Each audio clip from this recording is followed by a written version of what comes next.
Assalamualaikum warahmatullahi wabarakatuh. Perkenalkan, nama saya Rahmawati, NIM A1C122016 dari kelas reguler B, Prodi Pendidikan Kimia, Universitas Jambi.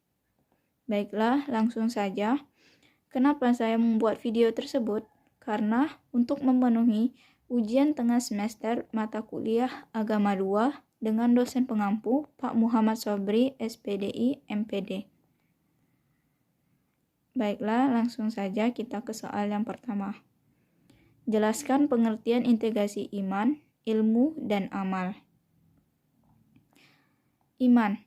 Secara etimologi, iman berasal dari kata amana yu'minu imanah, yang artinya percaya. Dalam bahasa Indonesia, iman adalah kepercayaan atau keyakinan.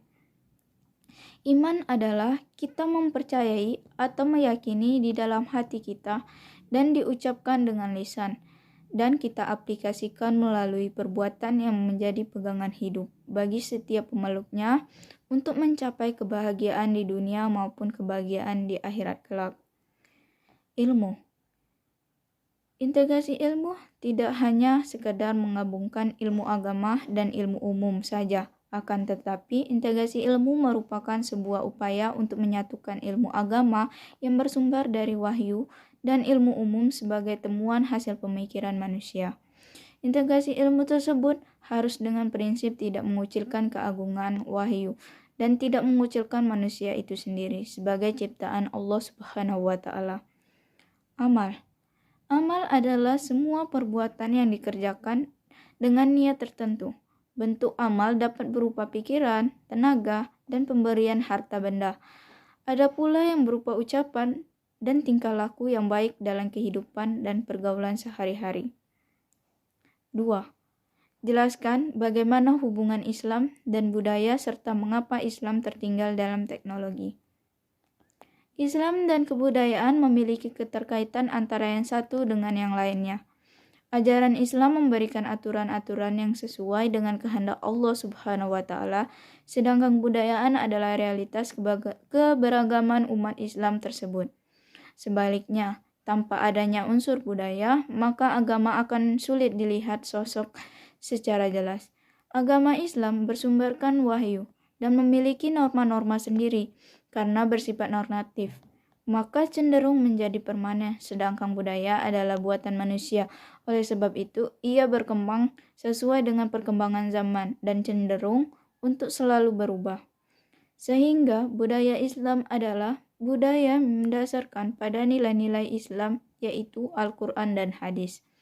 Dalam perkembangannya, kebudayaan Islam banyak dipengaruhi oleh kebudayaan lokal di sekitar Semenanjung Arab yang telah terlebih dahulu berkembang, sehingga budaya Islam sendiri banyak berakulturasi dengan budaya-budaya lokal tersebut.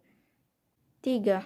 Jelaskan secara singkat bagaimana konsep Islam dalam kesejahteraan umat masyarakat madani.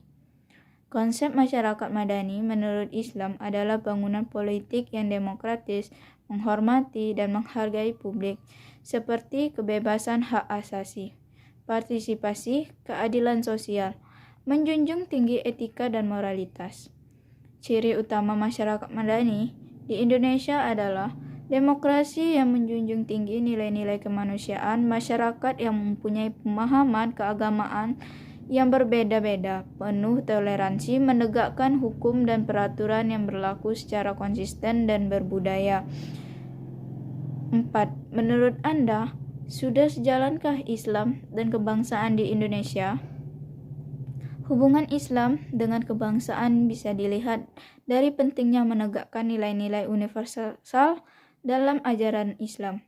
Nilai-nilai yang dimaksud adalah kebenaran, keadilan, dan kasih sayang, kesabaran, perpaduan, kebaikan, keindahan, dan lain sebagainya. Pertama, kebangsaan adalah sebuah produk ijtihad. Konsep kebangsaan memang memiliki secara langsung dan eksplisit dijumpai dalam ajaran Islam, tapi ada nilai-nilai universal di dalamnya yang sejalan dengan ajaran Islam. Kedua, dalam konteks Indonesia, secara historis, Wawasan dan pilar-pilar kebangsaan Indonesia seperti Pancasila, Undang-Undang Dasar 1945, Bhinneka Tunggal Ika, dan NKRI dilahirkan oleh para pendiri kebangsaan. Ketiga, secara psikologis manusia adalah makhluk yang dalamnya menjaga keberlangsungan hidup, baik secara jasmani ataupun rohani, material yang sangat membutuhkan orang lain dan bergantung kepada orang lain. Keempat, secara pragmatis, wawasan kebangsaan sangat dibutuhkan untuk menjamin terwujudnya sebuah kehidupan yang aman, tertib, dan damai. Dalam keadaan negara yang demikian, maka memungkinkan manusia bisa memenuhi berbagai kebutuhan hidupnya. 5. Jelaskan pendapat singkat Anda, pentingnya seorang muslim mempelajari agamanya. Dengan mempelajari agama, orang dapat memahami nilai-nilai ajaran-ajaran yang ditawari oleh agama tersebut. Dengan memahami nilai-nilai dan ajaran-ajaran tersebut, orang dapat menjalankan kehidupan yang sesuai dengan ajaran agama. Hal ini dapat membuat individu menjadi orang yang lebih baik lagi dari sebelumnya dan bermoral, dan memiliki kesadaran akan nilai-nilai agama. Agama sendiri mempunyai peran yang sangat penting dalam kehidupan manusia. Baiklah, itu saja jawaban dari ujian tengah semester saya, dan saya ucapkan terima kasih dan saya akhiri dengan wassalamualaikum warahmatullahi wabarakatuh.